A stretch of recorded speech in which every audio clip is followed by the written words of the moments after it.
I'm delighted to say I'm with Matt Goss from Bros. Hello, mate. How are you? I'm great. It's good to see you. I have to say, first of all, because you're returning after 25 years, I think it's 28 years since you've performed, isn't it? Yes. I'm trying to comprehend how that must feel if you're in a band or if you're an artist that's been away for a while. I mean, obviously you've been busy because you've been doing other things, but as a duo. It's strange because it's. I have to try and compartmentalise that question because I've done 1,500 shows in my residencies in Vegas and around the world, and then you have to come in and do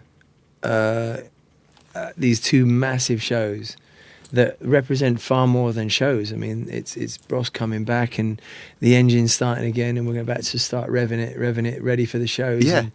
And it's about putting life back into a band. So like, it's exciting in the fact that we've taken off the pressure in ourselves, I think, and saying, oh, it's because it isn't just a one-off thing. This is the beginning of who knows what, you know, like everything is possible after this, but we must respect the process, like any band, whether it be us or any band, to rev the engine a little bit and see where we stand, and you have to make some, you know, fine-tune it a little bit more. But by the time those lights go down and me and my brother are about to go for the entrance that show at the O2, the two shows at the O2, it's going to be game on. It's you as a band performing all the classics, all the hits. Yeah, but and there's a lot of hits. Yeah, you'll be doing them in a bit of a different way. Yeah, we've definitely contemporized the arrangements, but we've stayed true so everyone knows exactly what song is what. I mean, arguably every song on that first album was a hit.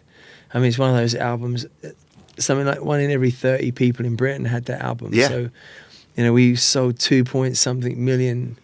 I think it's just one of those moments where we just have to have some fun, and you know, we're playing 100% live, so if there are mistakes, then we'll fix it because we can find our way back home, you know what I mean? So, are you predicting what kind of audience are going to be there? Do you know already? Do you know from your fan base? Because I would imagine that the people that were loving you back in the 80s and throughout your career will be there, as well as new people that have just jumped on board recently. I think, yeah, there's some people jumping on board, which is a great feeling. Yeah. You know, people like the style, people like, you know, I think when you hear those songs, I mean, just for example, we played Are You Mine the other day in rehearsals, and it was just like, I mean, my brother's daughter, Carly, came in, and my lovely, beautiful, lovely, lovely, lovely niece, Carly, came in, and she started crying. And it just does that to you. You hear these songs and you hear it coming from the people that help create those moments. It's a very powerful thing. Very emotional. Even for myself, like, you know.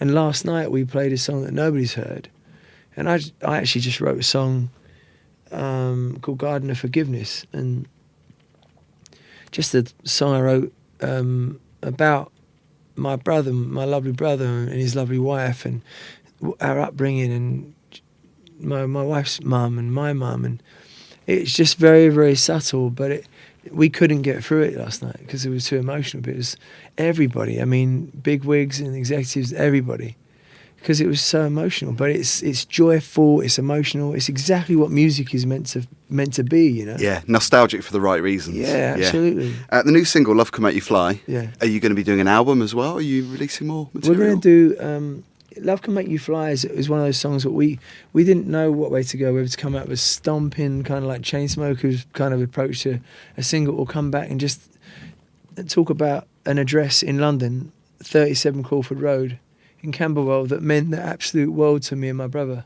It meant everything to us. And it was where my grandfather was, it was where my mum was, my Aunt Sally, and me and my brother, and that's where I felt the only place that me and my brother have ever felt, and I know Luke feels the same way, the only place that we've ever felt a sense of home, where we didn't think we were going to move. My grandfather, Harry, used to get up, as I say in the lyrics, he got up early to cook the roast, and like we had Stevie on the radio, and it's just, you know, we wanted to just do almost a little tilt of the hat to Northern Soul, and just, we didn't know, you know, who was going to get behind it, but I think a lot of the local radios have seen past all of the necessity to just come back with a big stomping record. Like, we wanted to write a song and about what meant a lot to us as brothers, and Love Can Make You Fly as it says, leading to Crawford Road.